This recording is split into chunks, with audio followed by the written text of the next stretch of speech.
झारखंड में इन दिनों भ्रष्टाचार को लेके एक मुद्दा काफी ज्यादा चर्चा में है। मामला बोकारो ट्रेजेडी से है, जहां पे एक सब इंस्पेक्टर के सैलरीड अकाउंट में 3.15 करोड़ के रुपए निकाले गए। अब मामला ये भी नहीं है, दरअसल सवाल यहाँ ये उठता है कि आखिर इनके अकाउंट से इतना बड़ा ट्रांजैक्शन हुआ कैसे और कैसे किसी को भनक नहीं लगी। हालांकि इस मामले में पुलिस ने उनके अकाउंटेंट कौशल कुमार पांडे को गिरफ्तार कर लिया है और अब ये भी कहा जा रहा है जांच के बाद कि इसमें और भी लोगों के मिलने की संभावना है। हालांकि पूरा मामला क्या है, आखिर ये मुद्दा इतने चर्चा में क्यों है और कैसे एक सब इंस्पेक्टर के अकाउंट में इतने पैसे आते हैं और निकाल लिए जाते हैं लेकिन किसी को भनक नहीं लगती, तो ये समझाने के लिए आज हमारे साथ हमारे न्यूज रूम के हेड शैलेंद्र जी मौजूद हैं और हम उनसे बात करेंगे और कोशिश करेंगे कि पूरा मामला जो है हम आपको समझा पाए।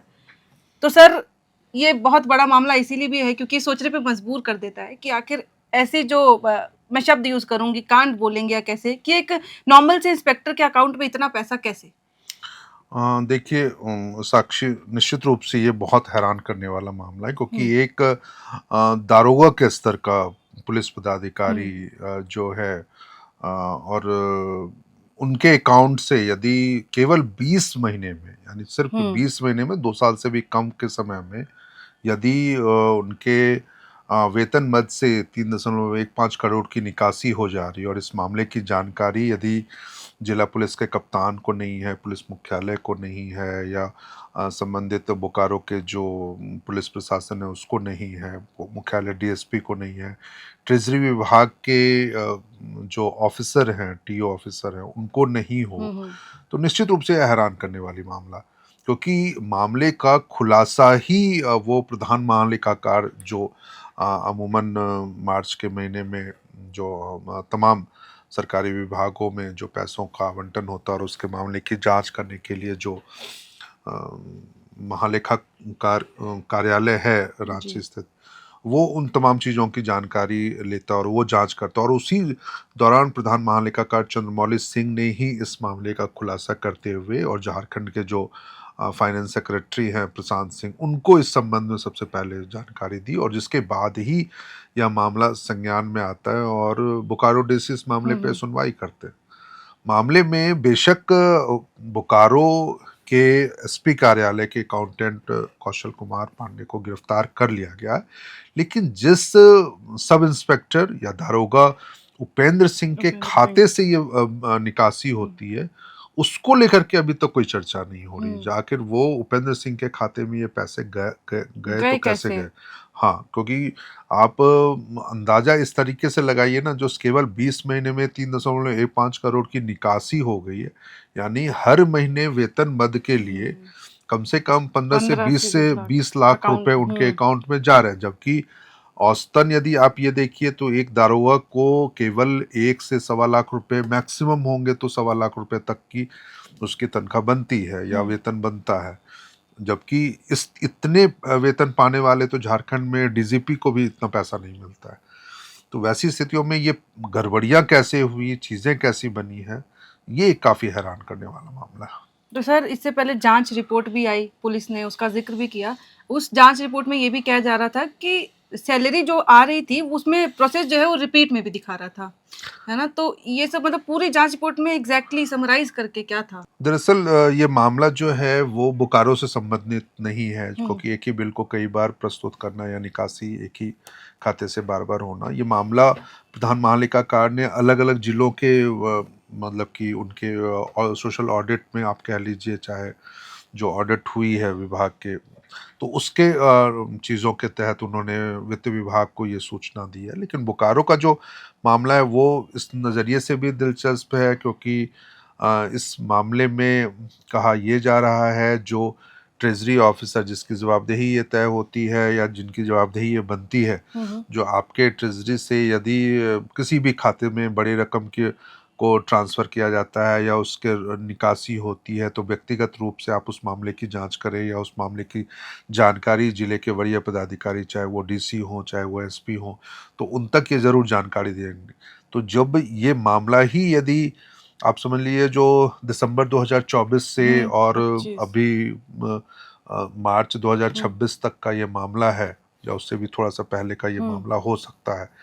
तो वैसी परिस्थितियां में क्या जो पहले के डीसी रहे हैं उन तक ये जानकारी नहीं थी, या पहले के ट्रेजरी ऑफिसर थे उनको ये जानकारी नहीं थी? सर इससे ही रिलेटेड मैं बीच में टोकना चाहूंगी, क्योंकि अमूमन जब ऐसे भ्रष्टाचार घोटाले होते हैं हम्म, तो सवाल ये उठते हैं कि आखिर डिपार्टमेंट में किसी को जानकारी नहीं है, यानी कि सिस्टम में ही कोई गड़बड़ी हुई है।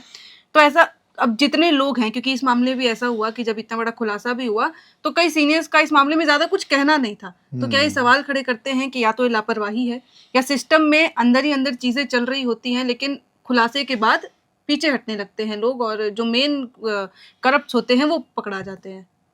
या फिर एक आप कह सकते हैं जो शैडो व्यक्ति उस हाँ। मामले में जो इनिशियल, जैसे अकाउंटेंट की इसकी भूमिका, ये जानकारी एक सच में काफी महत्वपूर्ण है। जो क्या वाकई अकाउंटेंट की इसमें भूमिका है भी या नहीं, या फिर उसे बलि का बकरा बनाया?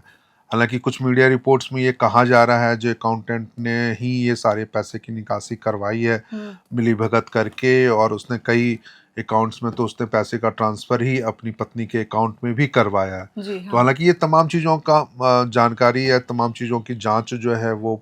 अब प्रशासन इस मामले की जांच कर रही है। और एक जो महत्वपूर्ण बात ये हो सकती है, जो उपेंद्र सिंह का इस मामले में क्या कहना, जो जिनके वेतनबद्ध से ये पैसे की निकासी हुई है, तो ये एक काफ़ी दिलचस्प है। अब डीसी ने इस मामले में, जो डीसी वहाँ पे है जनाब झा बोकारो के, उन्होंने इस मामले की जांच के आदेश दे दिया है।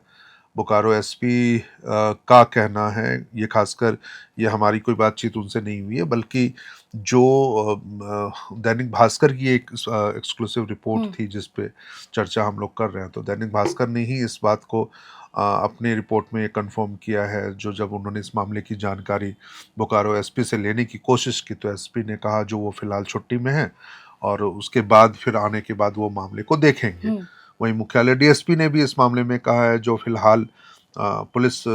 कार्यालय की ओर से, यानी जो जिला पुलिस का कार्यालय है, प्रधान कार्यालय, उस स्तर पर इस मामले की जानकारी अभी तक नहीं थी, लेकिन अब मामला सामने आया है तो हम लोग जांच करें। लेकिन एक यही बात है, जो जिम्मेदारी किसकी तय हो। जिम्मेदारी तो तय होनी चाहिए, क्योंकि आप सरकारी रकम की